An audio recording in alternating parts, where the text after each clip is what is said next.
This is part 4 of an ongoing series, so be sure to click on the card for the playlist if you haven't seen the rest.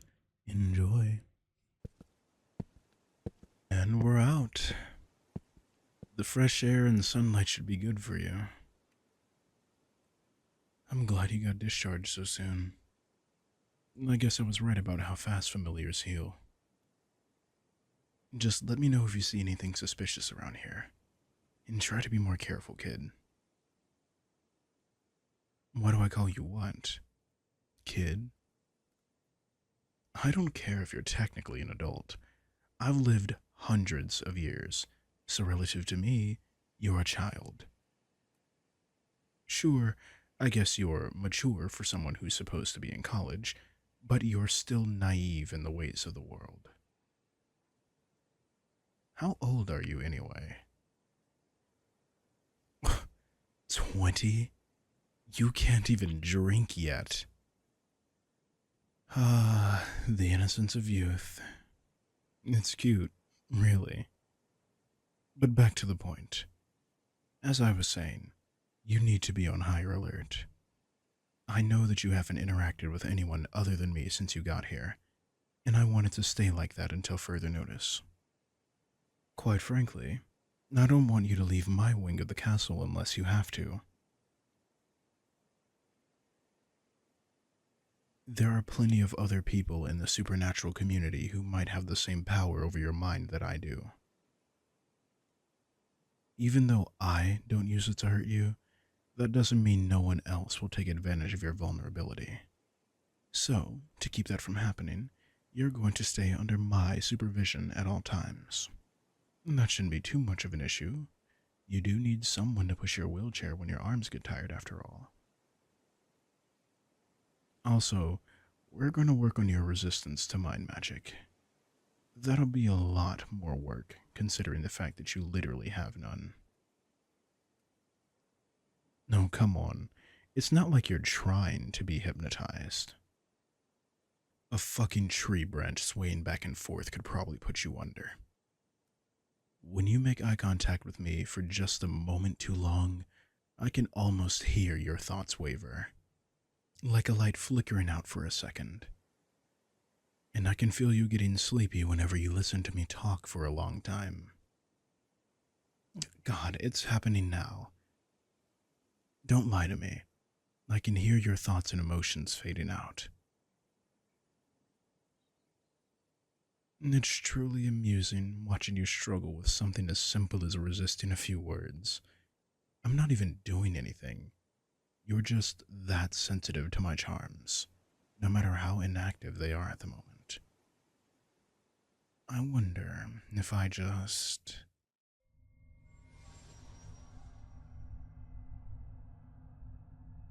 And there you go. You're in full trance now. God, you're hopeless. All it took was not suppressing my magic for 2 seconds. I didn't even send it your way, mind you, and you're totally lost. You know, when I met you, I was expecting at least a bit of a challenge. Hell, I was even looking forward to the thrill of the chase if it came to that. But no, you're over there, slipping into a trance at the drop of a pen. Quick test for you. What's your name? Can you even remember it? Yeah, I didn't think so. But I guess that proves my point. Come on, wake up. There. Good job. Oh, don't look all innocent and confused like that. Then again, you probably are confused. But deep down, I know that you needed that. You wouldn't have been pulled under so easily if you didn't. You've been stressed out lately with everything going on. I can feel it. Well, more than usual, anyway. Speaking of which, I think I figured out why my empathy and telepathy have been acting differently around you. I think I mentioned it the first night that you were here. But I did mark you, so to speak. I'm sure you know what that means for you. Shelter, protection, stuff like that. But I don't think you're aware of how that plays into vampire culture. Becoming someone's keeper, that's what I am to you, isn't as complicated as it sounds. Basically, when a vampire bites another person while transferring their venom in non lethal amounts, it causes a weird phenomenon. Other vampires can tell who the person's keeper is, just based on the venom running through their veins. It's not a scent or a visual indicator. We just kinda know. It sends a message saying, don't touch this one. That can stem from a desire to protect the marked person, which is the case with a lot of older vampires that act as mentors for the newer members of the paranormal community. Or it's used on prey that taste especially nice. I guess our situation is somewhere in between. It wears off after a while, so I'll have to do it again in a few months. It didn't hurt, did it? Good. It shouldn't be noticeable. But anyway, I think as long as my venom is in your system, it'll be easier for me to connect to you. And that's probably why some of your emotions carry over to me. Ah, shit. It's getting late. Let's get you home, yeah?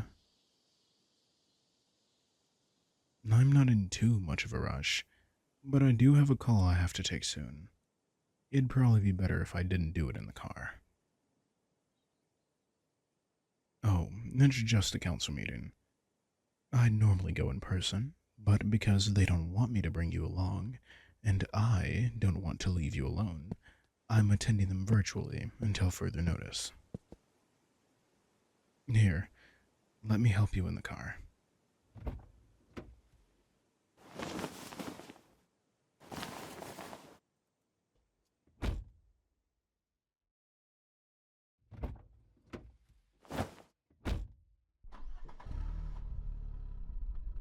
By the way, how's the wheelchair?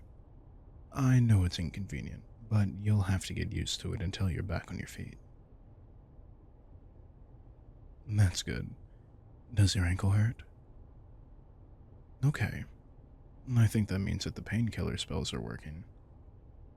If it does start to hurt, let me know and I'll see if I can do anything with my abilities. What do you mean? Well, of course I've been nicer to you lately. I mean, I was probably being an asshole when I met you the first night.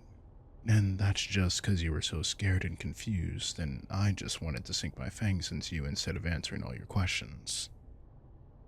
But now that my mark is set in, I think we've both warmed up to each other. Is something bothering you? I mean, besides this whole situation. I'm sensing something on your mind. I'm blocking your thoughts out, of course, but if you wanted to tell me, I'd listen. What? Look, I've said this before and I'll say it again. You're not pathetic. And you're most definitely not inferior to other supernaturals. So I have no clue where you're getting that from. Oh, I thought you might start talking about that sometime. To answer your question, not having a special ability or being unable to wield magic definitely doesn't make you any less worthy than those of us who were born with the gift.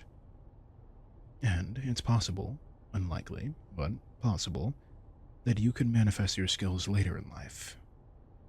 No one would judge you if you didn't either. I don't want to sound corny or cliche when I say this, but you're unique in other ways. You're the last of an extinct species, and you managed to avoid getting killed for an impressive amount of time. When people did come after you, you survived that too. You also withstood a demon's lethal curse for I don't even know how long, without any after effects either, I might add. And do you know how many paranormal beings have wings, or can even come close to flying on their own? One. And they're sitting right next to me. All that's to say, I wouldn't care whether you were the most powerful wielder ever, or simply a regular human. Just that you're here, and that you're mine. I'm not being overprotective because I think you're incapable of fending for yourself. You've proved that you can do that already. I'm taking care of you like this for my sake too. By that, I mean, I need you to stay alive. Like I explained earlier, you're marked. But I didn't mention that if you die... Well, let's just put it this way. If you die, I'm fucked. No, I won't die with you. Vampires are pretty much immortal. It would just be an incredibly shitty feeling for an incredibly shitty amount of time. Physically, I'd be in a lot of mild pain and hunger. But emotionally, it's just weight and a shit ton of guilt. It'd feel meaningless for a while, like I'm missing something. There wouldn't be anyone to take care of or watch over, no one to protect. And that utter emptiness could just eat someone alive. I guess I do know what I'm talking about. I've marked a few people in my years, but they're all long gone now. No, I don't mind telling you about it. It feels good to talk about this stuff, as long as you're interested. Still, I don't want to dump a bunch of depressing shit on you out of nowhere. Curious as always. Alright, what do you want to know? The first one I'm bonded to? They're hard to describe. They couldn't have been much older than you, actually. They were a battle mage, fresh out of college. Reckless, daring, and powerful, might I add. It was a dangerous combination. They were always fighting something, fighting for something. Not because they enjoyed conflict, but because they liked winning. They were damn good at it too. We hired them as a knight for the court after they became more well known in the community, so I saw them pretty frequently. My first thought after meeting them was, this kid is going to get themselves killed, one way or another. So, I decided to be their mentor. I taught them everything I knew. Every combat maneuver, every spell, even every underhanded trick that they can use to get an advantage in a fight. But the day that they didn't come back from a battle, I knew my first impression was the right one.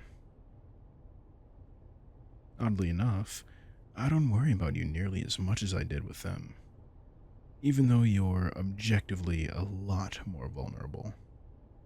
I guess it's because you don't take as many risks. You're a very adhere to the rulebook or perish kind of person, and it's easier to protect someone who doesn't mind being protected. You and I are unalike in that way. I suppose I was drawn to the knight because I saw sort of a younger version of myself in them. But I think it's because we're so different that I like you as a person. Not romantically, obviously. I'm about 4 centuries too old for you, dear. Besides, I always found age gaps larger than a few dozen years to be pretty weird. Like, how can you love someone who's had maybe half of the experience and life lessons that you do? And if you don't love them, well, That's creepy as hell in most cases. Even arranged marriages. Trust me, as royalty, I've had my fair share of those. Strike me as bizarre. Why simulate romance when you can have the real thing with someone you choose for yourself? Even if it's for professional reasons, isn't it the most important rule of business to not bring personal shit into it? Strategy is one thing, but you can be diplomatic allies with a group without exchanging vows or committing your life to one another. The whole concept is honestly pretty stupid to me. But I guess I'm going on a rant. We're here anyway.